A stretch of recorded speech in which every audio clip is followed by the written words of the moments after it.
Okay, so hello everyone. Welcome to the Suc-Seeding podcast where we dive into everything mental health. Today is a special session because we're here from the comfort of my bed and we're going to be doing it pillow talk style. I'm your host Ethan Davis with co-host Paulina Bosque and our special guest Abrahana Longoria. So today we're going to be discussing more of Abby's mental health journey, and we're just going to be talking about pretty much what she thinks, and we're going to learn more about her. So let's go ahead and start with the questions. Okay, so Ab, mental health means to you personally. Okay, so to me, mental health is that where you can be the happiest that you've ever been and still feel like something is missing, or still feel like something's wrong, I guess, or if like you're not okay or anything, or you can be the saddest you've ever been, even though you're surrounded with, like how I said, like happiness, or sad and then you have nothing going for you, or stuff like that. It's just, mental health is anything that really affects you emotionally, physically, like mentally, anything like that. Yeah, because like again, like how like we addressed in the last podcast episode, is that like mental health is a really broad spectrum, and it does like how we said, is it controls what you think, and it controls not only what you think but also how it affects your life and like what you do within your life. It's not only the thing that affects you but also those around your environment, and also the way how you perceive things. So it's a really all in all thing, but that's why it's very important to again bring awareness, and also to just be comfortable with each other, face up the fact that we're all in this together. No, yeah, for sure. Exactly what Paulina said. Like making sure that mental health is something that we do consider as health, because it does lead into every other aspect of our lives, whether it be our physical aspect, whether it be how we mentally perceive ourselves, how you said, how we perceive others, how we just perceive our life circumstances. Making sure that we're sticking true to our mentality and making sure that we could like fully thrive in that headspace.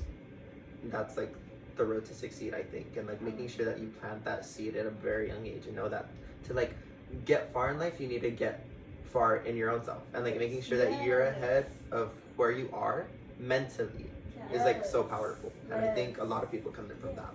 Like learning to love yourself even for all like the negative thoughts, negative things, like everything that happens. Yeah. Just learning to accept it, like accept that that's who you are, like regardless of everything, like you're still an amazing person. Yeah.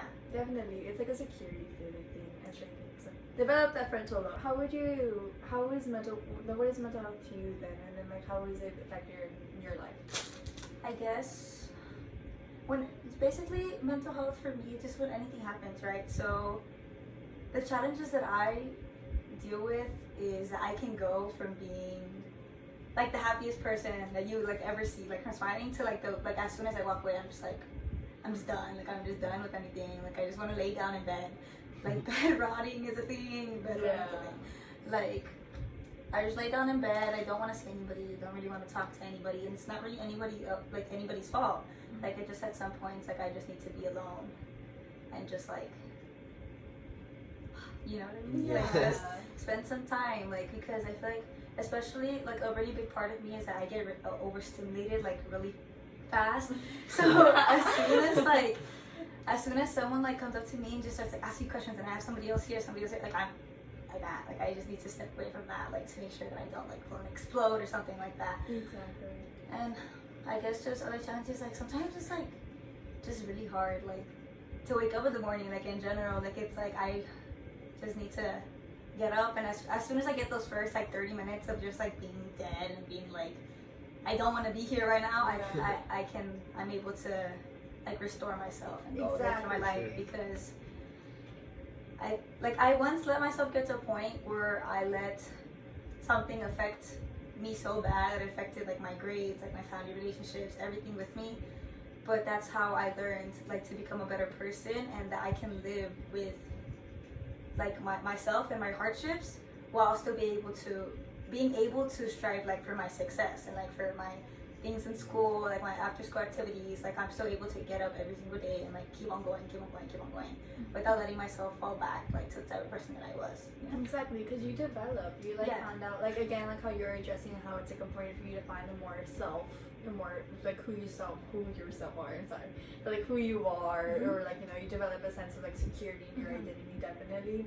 Which I feel like again, it's like a teenage stigmatism where like a lot of us are lost with our identity, and a lot of us are like, I think it's like one of our main issues going on right now. But at the same time, it's like there's like a lot of things that are at this age you're finding out what you like, who you are, what you don't like, and again, like you said, like how you're explaining your example of like how you let things affect you, and the things like you, but you see it, but you notice that, and you brought awareness to that, how to control your life, how to control your grades, and affect the things in the bigger outcome, and how you brought control to that. It brought like a sense of security, like who you are and what you can do. And Yeah, definitely. And I think like to put into perspective, I think like definitely everyone needs to have like a lowest point in their life to realize how capable we are even at our lowest. You get me? Because like at the end of the day, it's not an outcome that we want for ourselves, and it's obviously not the best because we're at our lowest, but you see how good your low looks compared to some other people.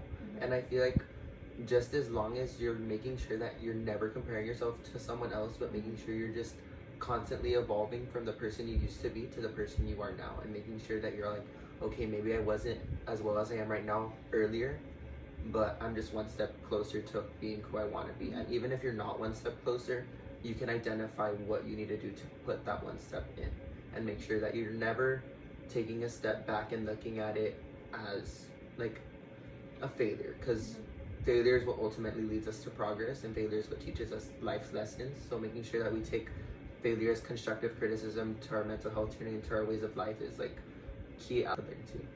And then I know you talked about like your mental health challenges and how you felt very isolated and how you felt like you needed to be isolated, but when's the time that you felt like super supported and really happy in your mental health journey?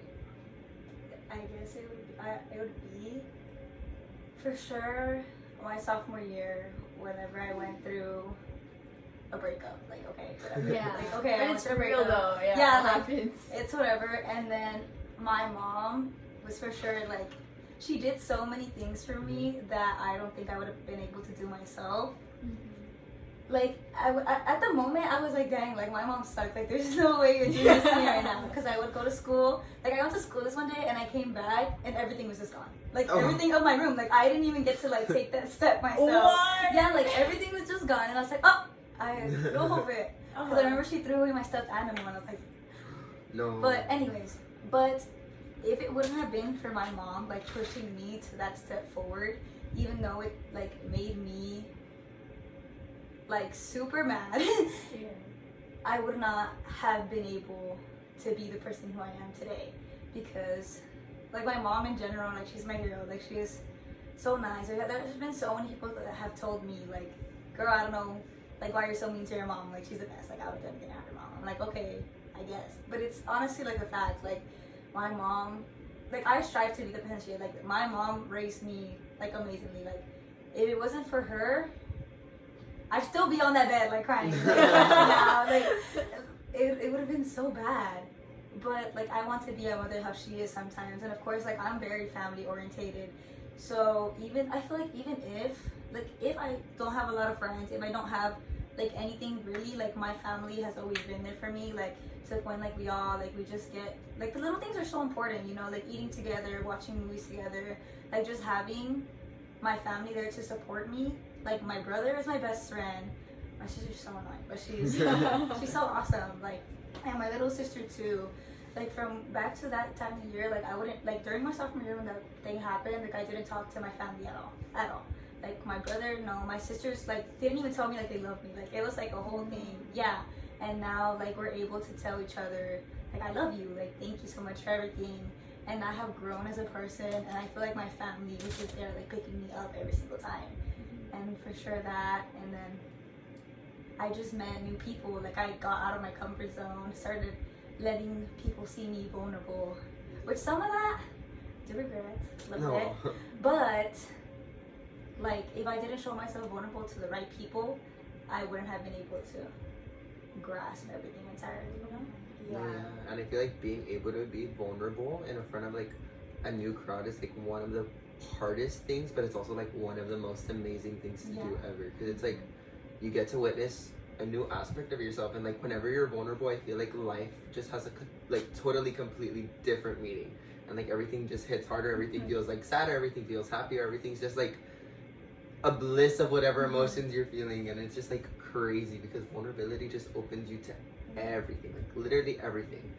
but I feel like it also shows how strong you are, because being vulnerable is one of the hardest things to do. And I know we lived in such like a small-minded community where people think vulnerability is weakness, and a lot of people think that reaching out or being open to people is a sign of like fear, or a sign of being weak, or a sign of like just being lost. But I think it shows like truly what it means to be strong, and what it means to be like self-oriented, and what it means to actually open up to newer and bigger, better ideas. So like vulnerability, definitely something I think a lot of people could grow in depth with. Definitely. It's like how you said with the example of like how you reached out to people and like being vulnerable, because again, like it's very, mental health is a very thing where it takes a toll on us, and sometimes we're like unable to reach out to them in. But whenever we do reach out to people, we're allowing them to come into our lives and help us and stuff like that. And I think that's also like a part of accepting like what the stage you're in, but also like allowing other people to help you, because again, it takes a village. I mean, how we were saying last podcast, for you to like, it takes a village, like, you know, for like, you know, for example, like what you're going through with like your family, like a situation, it's something like that, something that we cannot always do alone. I mean, and sometimes people have a strong mind to do alone, but not everybody has that opportunity to like develop such a strong mindset, such like a strong, I guess, perseverance. And I think, and again, I think it's very nice that you reached out and you got to like develop that new relationship, and now you get to know your sisters and your mom, which is like very nice. Yes. I think it's really important to be vulnerable, because if you would have asked me like 2 years ago that I was going to be on a podcast like talking about like my mental health and how I feel, like I wouldn't have believed it, because I feel like at that point I felt really judged, and like I felt really like, because sometimes you just can't really talk about things, because how you said, like we live in a small-minded community. But it's like at this point, like even if I get judged or anything like that, like I want people to know who I am, because I'm a great person, like I really am, like, and that's what I learned. It's like regardless if people like me or not, like I'm able to talk about how I feel, like that not a lot of people can, you know? Yeah, for sure. It's definitely a power that a lot of people realize they don't have. And like definitely being able to like put yourself out there, making sure that you're helping others by helping yourself. Crazy. It's actually crazy. Like I love it. So definitely like something I think a lot of people can learn from, even like from a young person. I think like that's one of the best parts like of my job. I feel like of my job, like being in mental health, I see like the effect I have not only on teens my age, but like on the whole community in general. Because whenever like I talk to adults and they see like, wow, like this kid knows what he's talking about, like he knows how to help not only himself, but he knows how to help others, and like how I can help others. Like I feel like they even open themselves up 30 years old, 50 years old. Like it doesn't matter, because mental health has no age limit. It's something that's there in everyone, and I think it's something that universally ties us to everyone, and it makes us establish a deeper connection, no matter gender, no matter background, no matter age. So I think it's something that like we could all relate to, and something that we could all like use to be unified and all share unison in that same like mental space. It's a continuous journey. For sure. Also, for any of y'all who don't know, Ethan is one of the ambassadors for support. No, community engagement manager. Okay, community engagement manager. Yes. In the support hub. So, would you like to explain what you do, Ethan? Okay, so pretty much community engagement manager for Support Hub. I'm in charge of just making sure we're outreaching to the right community, making sure we're teaching everyone about mental health and its importance. And we have like not traditional based therapy, so not one-on-one therapy like where it's just talking like how we're doing right now. But we do activity based therapy sessions where we talk about like aromatherapy and how that could help your mental health, and like physical therapy, how like exercise contributes to your mental well-being. So I know a lot of people like working out, running to avoid like just that feeling of anxiety and stress, just to like put it somewhere that's not in your head, just to like put it somewhere physically. And that's also another like way we try to like use and teach the coping mechanisms to the kids. And we also do like a lot of art activities for them to realize like, hey, like this also ties into your mental health, and like making sure that the community knows that mental health isn't just one thing, but it's everything that encapsulates life itself. That's what mental health is, because it is like, again, a universal thing that we can all relate to, but it also relates to everything. It's like this like two-way mirror that is like perfectly aligned within itself, so you could like tie everything into mental health, but you could also tie mental health into everything. And I think that's like one of my favorite parts of like as a job, because I could tie it into whatever age, whatever gender, whatever background, whoever. Like I could tie it into people that are not even of our country, and it's like it's amazing to like see what effect that can have on people and effect, like what that can do to families. Because if you change one person, that one person changes a lot of other people, and I really like that. Mm-hmm. Oh wow, that's so nice. Okay. Well, I know how you were talking about how people use different tactics on your community or your support hub uses, like it brings awareness on how people could help out their mental health and make themselves feel better. So Abby, I have a question for you. Yeah. So then, what are some like tips or what are some like things that you do that kind of like keep your sanity or like just like keep your mental health? Yes. I eat.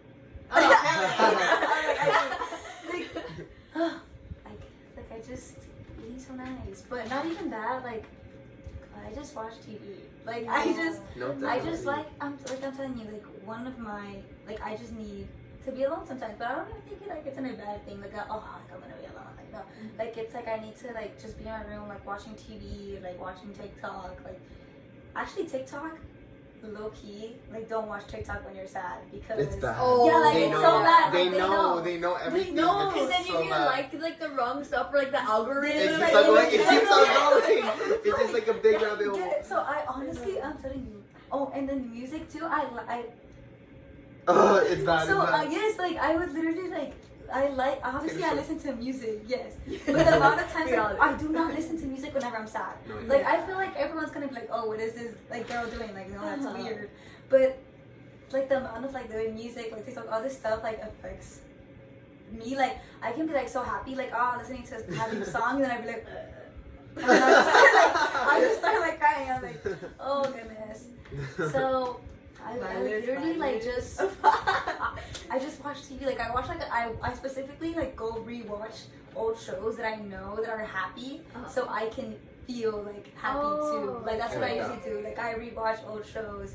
It's so like something that I know that doesn't have anything sad. Like I need to know that this does not have anything sad. Like so I can feel better, or I'll just like go like on a motorcycle ride with my dad because he has a motorcycle. So as we go, just get feels like the wind. You feel so like alive, yeah. And that's basically just it. Or I like, honestly, like I don't really like go out like with friends a lot. Like not that I don't go out with friends a lot. I just don't really like, cause once you get a job, once you do school, once you do all this, like on your days off, you just want to. I'm telling you, like I just want to lay down. Oh, yeah, I just for want sure. to sleep. Like I want to, just lay in my bed in pajamas. Like literally like this, like right now, like I literally worked like all week last week, so I just like need something like this. Like this is basically what I do. Oh, that's great. I'm glad you feel comfortable with us.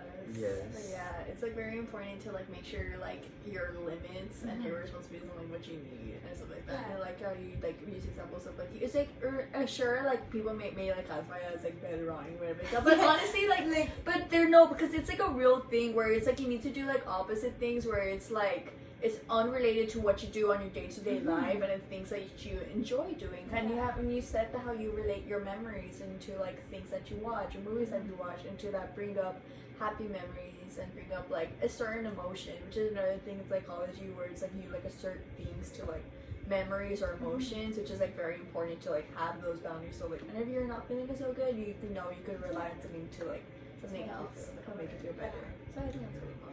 Definitely. I like it. I do like I don't know. I wish I was better at like differentiating like tactics to like insert like how you do like I do know like how you said you like to do stuff like on weekends and stuff. I don't know.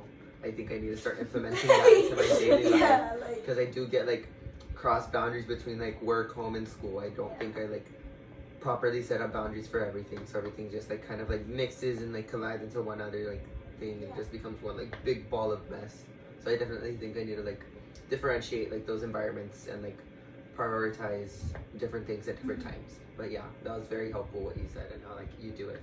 And like I know how you said like your advice did help me and like made me make that connection, but what could you tell like any listeners, like big or small, no matter like how many we get, what would you tell them if they're like going through a rough patch in their life and if you know they're struggling? What's your advice? Let me look at the count.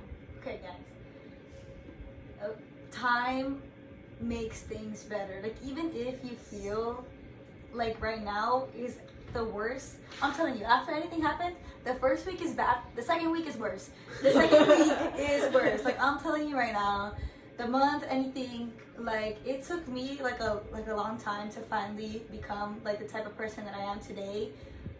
But if you could see the person I was, and some of y'all, if you watch this, like, I know some of y'all saw who that person was. It was a wreck. I was a wreck, and it's just that's what was the important thing. Like, let yourself be vulnerable. Let yourself take your time to heal. Like, just take time, and things happen for a reason, and things will come when you least expect it. Everybody hates when I say that. Like, everybody hates when I say that, but it's true. Like, you can literally be like anywhere at any time, and then something can just happen that'll affect you for the rest of my life, for the rest of your life. Like, one time I went bowling. I was at the bowling alley, and then there was this guy walking, and next thing I know, now he's my boyfriend of 1 year. Like, I didn't know I was gonna find a boyfriend of 1 year at the bowling alley. At a bowling alley. Yeah, like, let's be for real. Like, Let's go bowling. like, take your time. Time does heal, and things happen when you least expect it, and that can either make you like go to your lowest, and then you just have to fight again to get back up to where you were, or next thing you know, you're gonna be like living your best life on top of like the world and everything. Like, things happen for a reason.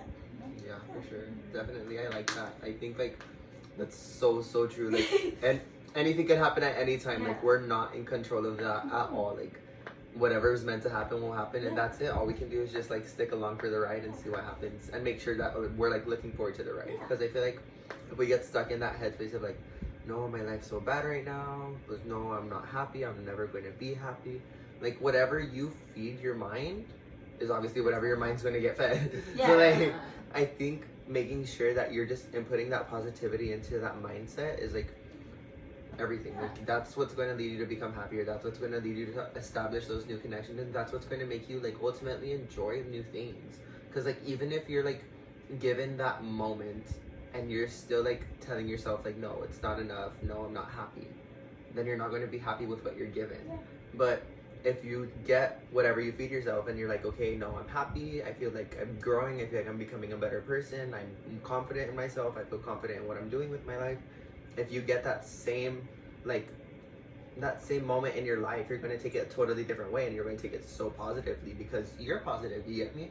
Yeah. And I feel like it's just whatever we make out of whatever situation, that's who we are as people. And like, it just depends who you are at that moment, and that's ultimately what's going to happen. Like, I feel like we don't realize how in control of our lives we are until you like take a step back and be like, wait, if this was another person in a different point in their life, it would be a totally different situation.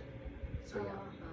Yeah, definitely. I feel like, which is like one of the things that I also learned on this journey is that like life is like very unexpected. Like, it's like, and the thing is, and people are as well.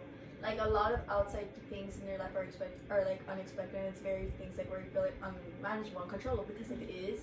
But I feel like one very important thing is to remember is that like everything else you can control, but the only thing how you can control is how you perceive it and how you accept it. And like, in the end of the day, I think that like people are just gonna act or do the stuff that they want to do. In the end of the day, they're gonna do what they want to do. But the thing is that for you is that you just control how you react. No, I really like that. And that really like, it reminds me of a quote. I don't remember where I heard it from, but it's like, Oprah. What does it say? No, it says like you can't control the wind, but you can adjust your sail. And like, I feel like that's like a really, really, really, really strong like quote, and I use it like in my day-to-day life. Like, no matter what I'm thrown my way, I can't control that, but what I can control is how I react to that and what I do with the situation, positive or negative. I'm in control of what happens with that. No one's ever going to like give you something positive or negative that you cannot alter yourself. So yeah, definitely I love that quote. Definitely something I think, I don't know, like wallpaper type beat. Like, yeah, like we'll put it on the wall. Yeah, like right, take down this one.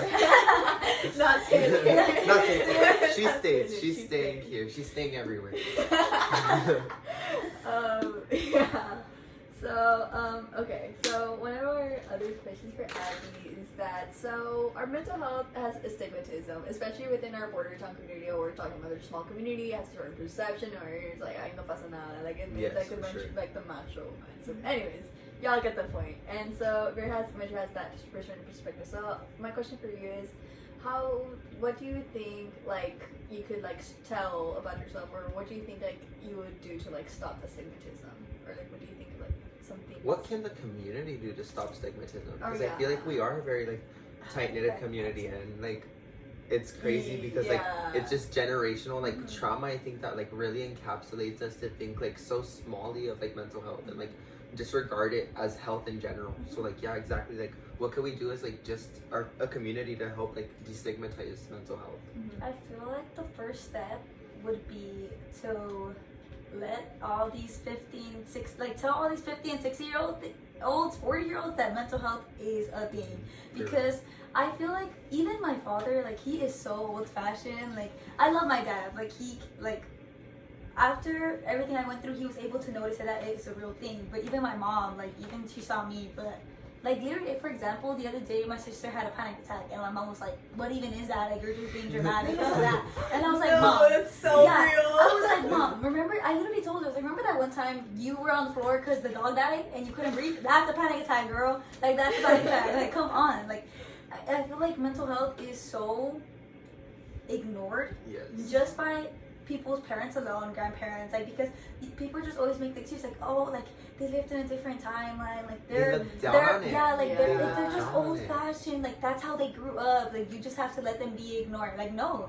like that's not the right thing. Like I think people need to understand that we're living in the 20 is that 20th century? 21st century, girl. Like come on, like things are gonna evolve, like the world is going to evolve as we go, and that's what some people need to understand. Like my parents are getting a little better at it, but even then, like there's other people in my life that don't understand this. They just don't understand this, and sometimes it's just wrong. Like I just think that there needs to be like some sort of awareness. Like there is obviously the support hub and all this stuff that we're doing right now, but that barely just started. It is something that is why still really didn't small. this start like a long time ago? Like people need to understand that more. And I know that there is probably some of you guys watching that like go through things that you feel that you, it's like, why am I gonna talk to this girl? Like I don't even know who that is.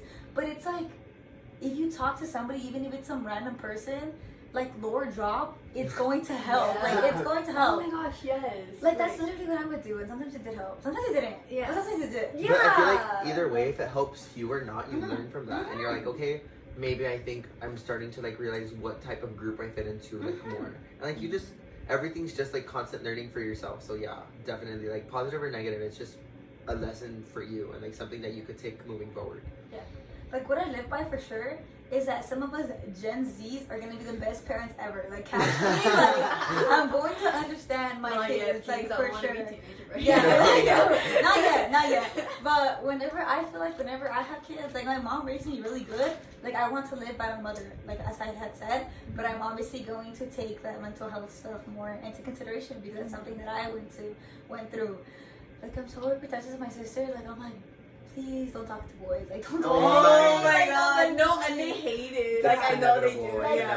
Like right now, somebody, if you're watching this, you know who you are. Leave my sister alone. Like leave my sister alone.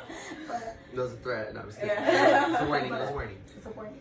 But sometimes it's like you have to let it be. Like people are going to talk to boys. People are gonna like I don't even know, like do their own things, and like you need to like. It's a canon event, right? That's what they do. Canon event. Like you're gonna go through things, and you just have to let it. Because again, like, and there are like certain stepping stones in our life that like shape us to the person we are to become today. And it's like again, they hurt, but again, they only like what there's like a thing about the coals where like they're made, like diamonds are made out of pressure. So it's like, thanks for breaking my heart. But like, you made me like, I was like a star. Shout out Rihanna. But like definitely like what Abby was saying, like you reminded me like of a quote, like, or not a quote, but like something that my friend like taught me whenever it was like one of like the roughest times in my life. And like she's like super wise, and she was just like, I feel like in life you can't let it go, but just let it be. And like that's crazy. I'm like, she got me good. I started like crying on her. I was like, that's so good. Like, that was crazy because it just like put everything into perspective. Like, don't let it go. Like, still hold on to it, but let it be. It's kind of like that forgive and not forget type of thing. Because I feel like it's very important, like if you're going to grow as a person, like don't hold grudges. don't hold grudges. Like, honestly, like, I'm telling you, like, people that I like, literally, like, last year, like 2 years ago, that I literally, like, bruh, like, if you come near me, like, it's over. Yeah. Like, don't come near me. But I can literally, like, see in the hallway, like, I can talk, like, in the same group of people, because it's like, you did something so bad to me, but I don't really care anymore. Like, I don't really care, like, about what you think about me. Like, I don't really care, like, what you do. Like, I'm gonna do myself. And it's like, you did that to me, okay. That speaks on you, on the other person, rather than it does on you. Yeah, So like, it's like, they're just gonna move on from it. Exactly. Like, yeah. Like, there's, don't hold grudges, guys. It's not gonna take you anywhere. Like, trust me, I know. Like, sometimes you just want to dislike somebody, like, so much, like, for what they did to you. But it's just better to, like, not, don't forget what happened, obviously. And you don't necessarily have to, like, forgive, I guess, but you just need to Let it. yeah, just let Let it it be. be. Let Let it it be. Just, it happened for a reason. Yeah. Yeah, accept the situation for what it was and the person that it made you. Yeah. I feel like also indifference is bliss. Like, if you just, like, let it go, like, don't hold anything against that person, like, just become indifferent. Like, if you see them, I'll still smile to people. Like, I really am not going to become a bitter person. Like, I'm not going to become someone I wouldn't like because someone did me wrong. Yeah. You get me? And I feel like, yeah, indifference is, like, a really powerful thing to, like, have. And, like, it's a really powerful, like, trait to have as a person. Because, like, life's going to throw you up and down, drag you back and forth. Yeah. And, like, just making sure you're able to still, like, walk with a, like, permanent smile is, like, it's really crazy. And, like, making sure that people see that, they'll appreciate it for sure. So, yeah. So, as we wrap up our podcast, we're just going to ask Abby, like, what she thinks, like, pretty much overall, like, what is the importance of mental health? Because, again, like how you said, mental health is disregarded in our small knit community. So what do you think, like, moving forward, you could do to help our community? And what do you think us as, like, an age and as a generation, what can we do to help destigmatize our population and help prepare the next generation? Okay, so as I said before, that how I felt that like older people, I say old, I feel like that's well, older people don't really realize like what mental health is. So I feel like us as like a community, as we get older, we need to like learn things and like learn new things and like what's the word, like brighten your minds. I don't know how to say it, but like expand their knowledge. Yes, expand your knowledge and learn what it means, like what mental health means. So like whenever, even if you can't really change like how other people think, you can change the way that you think, and that will lead you to allow other people to feel it the way they feel, help them and all that, those kind of things. And what else was that? And then how do you think, like, we could better prepare the next generation? And how could we prepare our generation?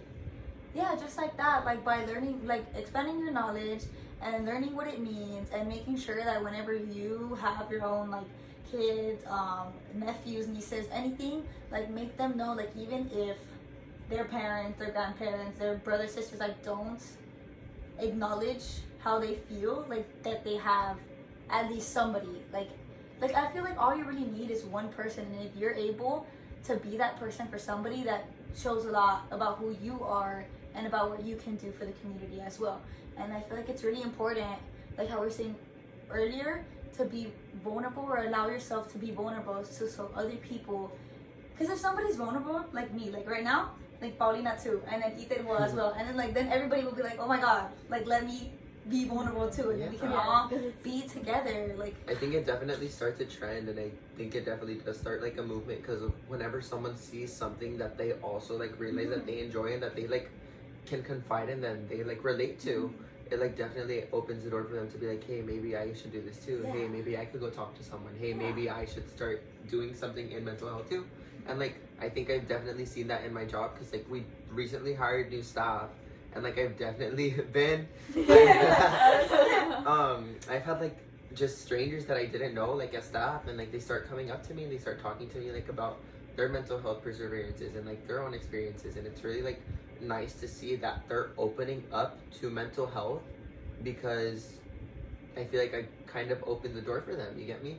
And I feel like that's like our job as people, is to like open the door to other people's thoughts and other people's experiences. And I feel like that's one of the things that provides me like a lot of joy like in this life, like knowing that I can make a difference within myself to help make a difference within other people and like see that effect on their lives and how happy that makes them, because it definitely makes them feel seen, it makes them feel heard, and like makes them want to be heard, and like that's really something I appreciate. Definitely, like it's building a community and making everybody feel like, you know, they belong somewhere and their emotions matter and like what they're going through matters as well. And it's like it's not just to be taken for granted. And again, it's just, you know, it's just, again, like how you're saying, like how we're building a community and bringing words. You're like setting yourself an example of like being the change that you want to see. And you know, being that like for your sisters, for your family, and like for all your friends. It's very, very like admiring of you and happy, because like again, like whenever like we, like me and Ethan, like whenever we have problems that we came to you, like, and like you like helped us like go overcome that. You give us like advice, and it's just like it really is like feel like, again, like we're not alone, because like again, like we all have moments where we all like share them, we're all just like, oh, and we're like, oh, like let's like ask everybody. And it's like asking another person like what's their other opinion and stuff like that, and it's just like it makes you feel like better. Right? It's like, you know what, like maybe I'm not alone in this, and if anything, it's just been a meanwhile. Yeah. And again, it's just, you know, making yourself vulnerable and going out to people, and you know, again, sense of community is very important. No, yeah, definitely. And I think that's like all of our jobs, to like establish a community and making sure like that community is educated and open, because like that's the best thing that we could do moving forward, like making sure that there's a community that like knows what they're talking about, but also making sure that they're open to change, that they're open to new people, and that they're open to new ideas and new experiences, because no two people have the same experience, no two people interpret the same experience. So it's like there's 8 billion people in this world having a different day, having different emotions, but there's also one thing that connects us all. So it's like definitely something to like put into perspective, like just how our human nature like works and how we work as people. Because like definitely like how you had said that no two people go like through the same thing, but two people can go through something like alike, something that they can relate to each other. That's why it's important to like talk to people, like, because obviously people go through different like relationships, like family relationships, like just everything in general, like school lives, everything, but it, like sometimes it's really alike, not the same thing, but it's really alike. And if you talk to somebody, then you're able to like learn from each other's experiences, and you're able to understand different experiences as well. Sure. Well, we really want to thank Abby for coming on to the podcast, guys. We're going to wrap up. This was our pillow talk session, and we hope that you guys enjoyed tuning in and you guys were cozy while you guys were watching. Again, I'm Ethan Davis. I'm Paulina Bosque. And this is our special guest, Abrahana Longoria, Abby. We want to just thank you guys for again watching, and we hope you guys have a good night and stay cozy. Take care, y'all. Bye. Bye.